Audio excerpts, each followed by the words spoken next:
It's your boy MusaMajic, and you're here with me, of course, back again on In the Den with MusaMajic. On MusaMajicTV. That's why your beard looks like that. Cause I do this all the time. It's over for you. It's over for you. Wow, we got You lost. You lost, bro. What? How that work? You need some cream soda to hold it up?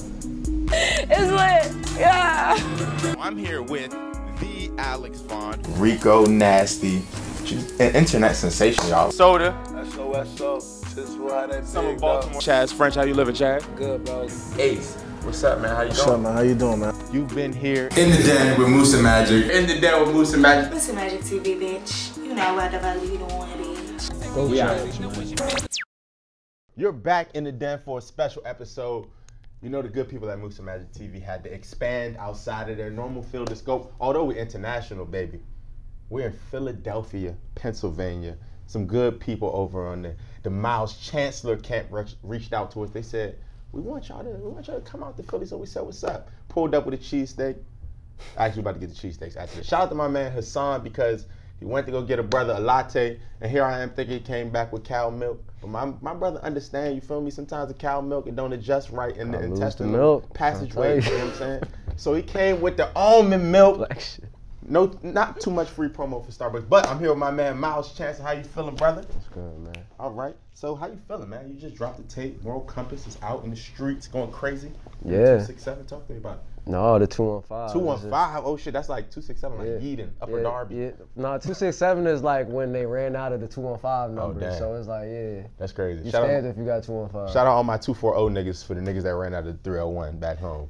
So talk to me, brother. Tell me about Moral Compass. Yeah, I feel real good about it. It came out this past summer, and I put a lot of time into it. But I feel like I finally like got to not my comfort zone, but I feel like how people will start to hear me for the foreseeable future. They started to hear me like that on this project, and it felt good just to like have people receive it the way I intended it for those who did hear it. If you ain't hear it yet, you sleeping. You need to go get that. But we were listening to it on the way on the car, and we were talking, we were having a discussion about like style, because I felt like the style, it went in a lot of different directions, but it was still very cohesive. So like, where do you draw that inspiration from? Really from the city I come from, you know what I'm saying? Like, if you think about where we at, this is a very like, it's a super cultural city, super musical city. Like, we've formed and influenced so many different styles of music, like even from the neo soul. I like to feel like the style of East Coast rap, like the aggressive delivery, the hip hop grittiness. The grit to it. I feel like that come from us, and people been like, you know, passing through and, you know what I'm saying, inspired by different people that's been great from here. And that, like, you know, you could even look at somebody like say like Jay Electronica. He spent a lot of time in Philly, you know what I'm saying? And you know, there's a lot of different aspects to it. There's the street part, there's the, you know, people like the Roots, and you know what I'm saying, you got the neo soul, you got the like producers that we do our research here at MusaMajicTV. So brother, you say all that, and it's really dope to me. So like, you have like an AR-Ab, you have Meek, you have Uzi, you have the Roots, you have the Bilal, you got music. You have Tierra Whack. Where do you fall in that whole, like, where do you fall in your with your sound or in that scene? Like, which side would you say you're veering to? Are you like more on the conscious side? Would you say you're more in the street level urban side? I'm something that's not on the forefront yet. There's a lot of people that are like me that are here that's not necessarily to one extreme or the other. You feel what I'm saying? But there's like, just, you know, coming down here, I run into a lot of those same people, like, you know what I'm saying? Downtown is like the melting pot where you see everybody kind of, and there's different sections where you see like, all right, these type people kind of stray over here, these type people over here. But that's why I said, like, I feel like I kind of embody the city as a whole. It's like pretty much whatever you trying to get from it. What part of Philly you from? From West. From Overwood Park to be exact. What is West End Drive or something like that? Yeah, West End. Tell me about West End Drive. What was that experience like growing up over there? So it's like, it's all the way at the end of West Philly. You know what I'm saying? So there's a lot of people from there. There are people from deeper in West Philly that live there, but there's a lot of people from there that like are from other areas in the city, and like they, you know, they got enough bread to like kind of get like a bigger crib and stuff like that. And there's a lot of different type of stuff that goes on over there. Like, you know, there's a lot of like businesses. Like our OGs like got the youngest black-owned businesses over there. You know what I'm saying? And you know, it's if you looking for trouble, you can kind of create it or find it. And if you want to like lead a different path, and you just kind of got your nose down into what you're doing, you can do that too. You know what I mean? But it's like because it's from so many people from different parts of the city over there. That's another thing where it's like the influences is just vast over there. You know what I mean? The city influence is definitely crazy. So how do you think like Philly being such that gritty hip hop city, because we were talking about this, the reason like Meek sound is so universal without being too Philly, quote unquote, is that the hip hop sound, which is so heavy in Philly, is so universal. Yeah, he's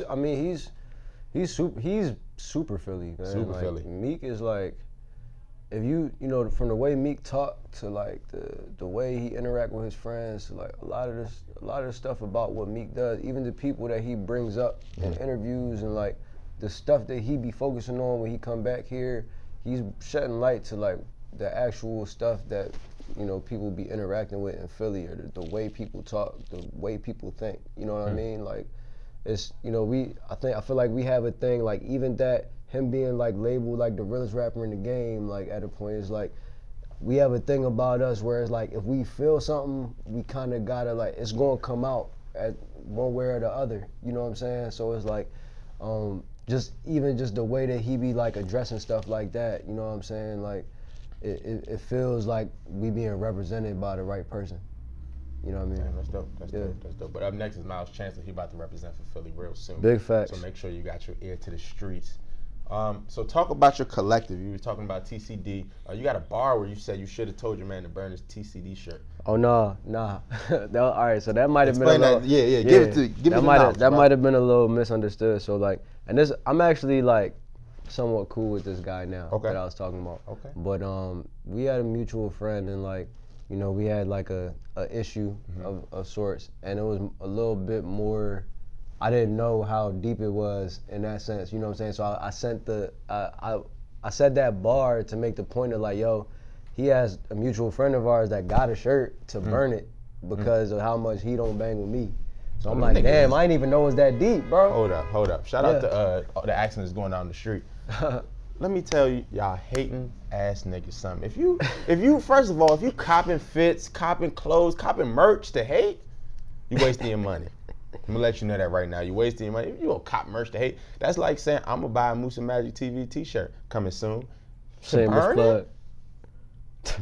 What we do that at? We don't do that in Philly. We don't do that in I mean, he just, that's how he felt right then. But you know what I'm saying? I just had a question about it, so that's why I put it in there. But yeah, TCD, it stands for the crew down. And like I was saying to you, like before the cameras were rolling, like it's built up of like a bunch of people from, you know, all parts of like my journey. You know what I'm saying? That have just shown that they believe in me in the strongest way. So that's where it comes from, like the crew down, like they down for this shit. Like you know what I'm saying? It's like I feel like anybody like that got their kind of core group of friends can kind of live vicariously through that. You know what I'm saying? They could like live through that and like, oh, like they like us. You know what I'm saying? And they put it together and made it happen. You know what I mean? So that's where it comes from, and I'm excited about where it's going because we just reached a new level. And I see you guys are like really out here, acquiring and making movements within the region, not just local to Philly. Your manager emailed me. That's a lot. That's something that artists really they're not out here doing. And I always tell, specifically my team, that a team is very important to have around you.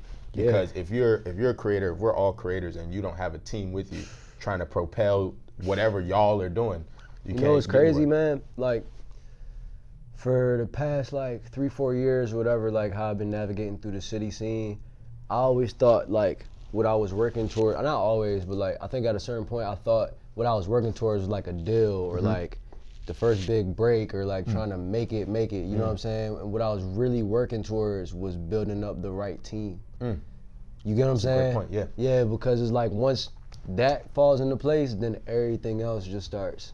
You know what I'm saying? Because there's people actively working on the same goal, even when you might not be able to. You know what I mean?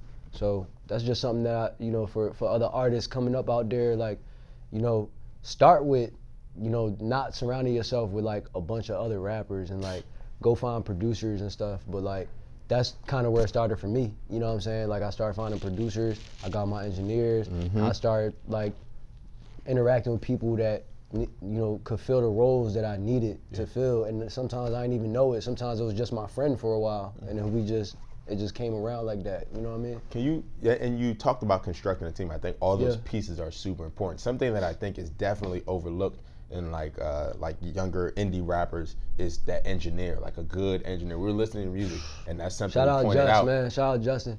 Yeah, Justin and Sam. You still rock with Sam? Yeah, Sam is my guy. We haven't worked as closely as Nomads and West End, but we're bringing him back in on something else special that I'm working on. Like I can't.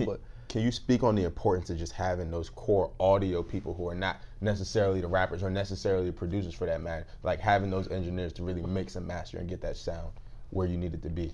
Yeah, man, an engineer is pivotal in like however you hear the song in your head, and when you doing it, when you writing it, when you catch the vibe for it, however you hear your voice in your head going over that beat, the engineer is the one that's going to get it there for you. You know what I'm saying? Sometimes you might be listening to your favorite songs or your favorite artists, and like you like want to sound like that, or you want to like, just get something on that level, and you don't even know what it takes. The engineer is going to know what it takes for you to either to have to record it a certain way, to record it a certain amount of times. You know what I'm saying? So it's like, as they can be vocal coaches, they can be whatever at a certain point, and I don't think they get enough credit for how big of a part they play in like, even artist development. You know what I'm saying? You could tell when you listen to it's a lot of y'all new rappers out here.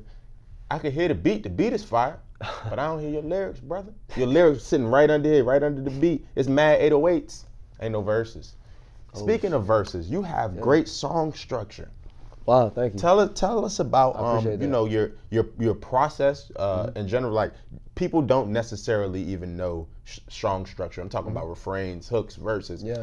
Speak to us about getting to know song structure. I'm sure it's something you have to come into. So yeah, this was a long process, man. Cause like I started out just barring shit, like just rapping. You know what I'm saying? So like I go to the barbershop and just rap every day after school, and just get feedback. And then after a while, it was like, after my raps got to a certain point, it was like, all right, you need to make songs. And I already wanted to make songs because like, I tell this story all the time, how I found out about like Kanye with Graduation and stuff like that. But like, that inspired me to want to make big records. But the whole time, like you said, you gotta figure it out. Like it ain't just gonna be like that. So like for me, right now, I kind of just go and whatever sticks out to me while I'm going will take those parts, or like sometimes it varies. Sometimes I'll write it straight through and I know exactly how I want to structure it. Sometimes it's more loose and it might sound like one long verse, and then they're like, oh, this is a catchy part, bring this around for the hook. Or then sometimes I just have something that I feel out. I might have a few bars and then just go and fill out the rest of it while I'm recording, you know what I mean? But the structure is really no right way, right? Because like, you got songs like, say even from like a Millie, right? It's over 10 years ago. Straight verse. Straight verse. All bars. The hook is the beat. You know what I'm saying? A Millie, you know what I'm saying? And there's like even that shit was hard. something like Sicko Mode today though, it's 3 different beats and they run that on the radio.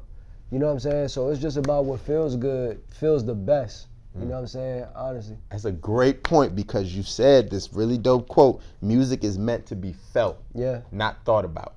Talk to me about that. Dig in deep for it. Yeah, my cousin told me that a while ago, and it's, the way I am is something that I'll be relearning like every week. You know what I'm saying? But, cause I'll be wanting to like rap and I'll be wanting to like get points across sometimes and stuff like that too. But like, it's a time and a place. People want to have soundtracks to their lives. People want to be able to live out certain parts of their lives to artists and to certain songs. You know what I'm saying? So for you, if you want to stay in that rotation, you gotta figure out how am I gonna set the theme music for these people for all these different occasions. Who you setting the theme music for? I feel like I'm setting the theme music for the kids that's like kind of self-aware, but be thinking they more confused than they actually is. Like, you know what I'm saying? It's like, and that's a lot of people. Yeah. That's why I feel like I'm cut out for this. There's a lot of people I need to reach. You know what I'm saying? Because I feel like sometimes, you know, people be like criticizing Drake for like talking about himself all the time, but I don't think there's nothing wrong with that, because I feel like better understanding of yourself, if everybody had a better understanding of themselves, it'd probably be a better, not better society, but you know, probably more fluent society and communication and people understanding each other, because they understand themselves. There's a lot of people who aren't self-aware. They don't know themselves. Right, Drake got a song called Know Yourself. Right, Shit is a banger. Self-awareness. Yeah, I just feel like being self-aware, that's a first step to self-love. Like people will be like, I love myself, don't have any type of idea, the type of person they are. Yeah. So we talked about success just a little bit. What would you have accomplished in this rap game to consider yourself successful? Man, I got fans, I got a team. I can pretty much throw a show whenever I want to. You know what I'm saying? I can drop music whenever I want to. And I have I feel I'm very, not content, but like when I first started and I wanted to be like a certain level of good, I feel like I've gotten there, and I'm happy with that, but I'm still trying to get better, you know what I'm saying? But for me, success is just, you know, the opportunity to keep going in it, for real. You know what I'm saying? Because it's always like, it's a long game. It's people that crack like that. It's people that take more of a build up.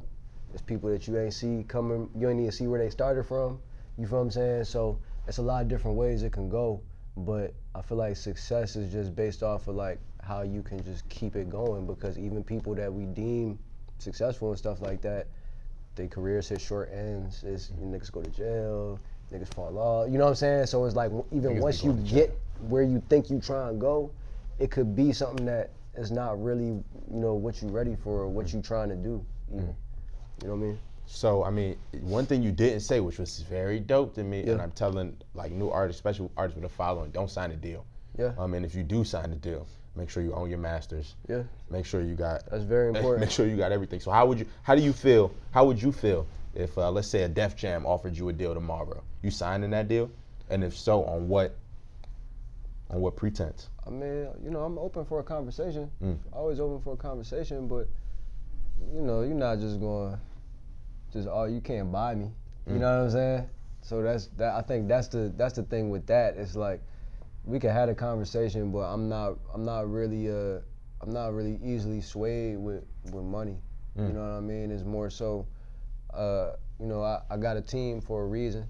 You know what I'm saying? And I've held out this long kind of for a reason too. You know what I'm saying? Like, integrity is like a big thing for me. So if it's something that it's the type of deal where I feel like I can't stay true to the foundation that I set and the people that, you know, are invested in me, not even just the people that, I'm not even just talking about like, oh, this is my boy from over here. I'm talking about like people that's invested with me and making decisions with me and stuff like that. Like, if it don't make sense on that end, that's more so where it's like, all right, like, you know.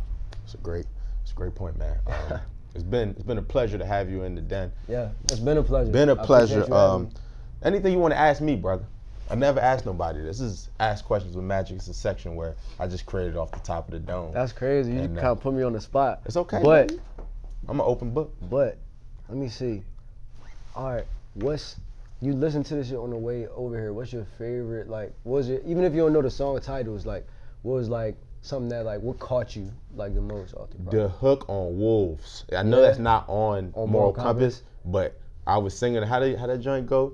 I was ready by the woo. Yeah. He was hollering on it. So I was like, oh, this shit got fire. But yeah, that shit definitely, it definitely got me. Also, my man played back this one part of the song like 4 or 5 times, the TCD part. He was like, yo, bro. Was it Eurostep? Nah.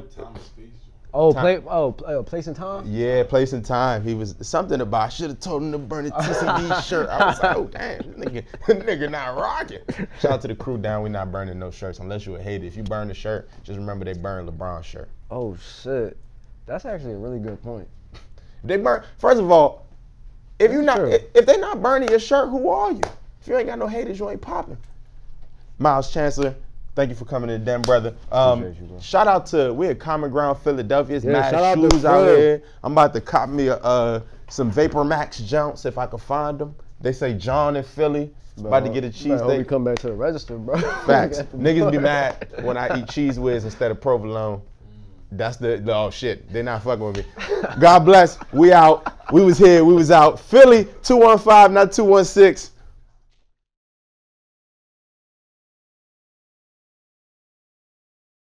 Oh my God. I didn't say nothing.